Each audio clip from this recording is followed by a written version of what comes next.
اما بعد فاعوذ باللہ من الشیطان الرجیم بسم اللہ الرحمن الرحیم۔ ایک دفعہ کا ذکر ہے کہ ایک گاؤں میں ایک کسان رہتا تھا جو بڑا شریف اور نیک انسان تھا۔ اس کا نام احمد تھا۔ احمد اپنے کھیتوں میں بہت محنت کرتا لیکن فصل کم ہوتی۔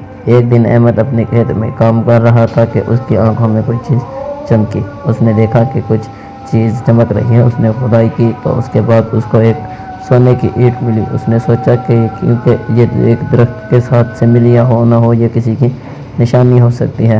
پھر اس نے سوچا کہ یہ ایک اینٹ بادشاہ کو دے دی جائے تاکہ بادشاہ اس کا اثر اس کے مالک تک پہنچ جاتے۔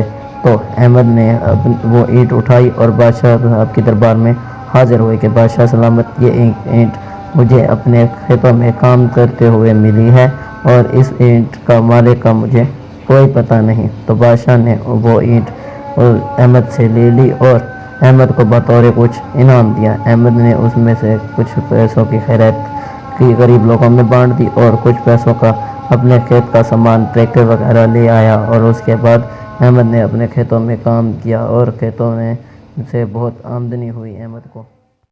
اس کہانی سے ہمیں یہ سبق ملتا ہے کہ انسان کو محنت کو ویڈیو اچھی لگی تو لائک کریں، شیئر کریں اور ہمارے چینل کو سبسکرائب کریں اور گھنٹی کے نشان کو دبانا نہ بھولیں۔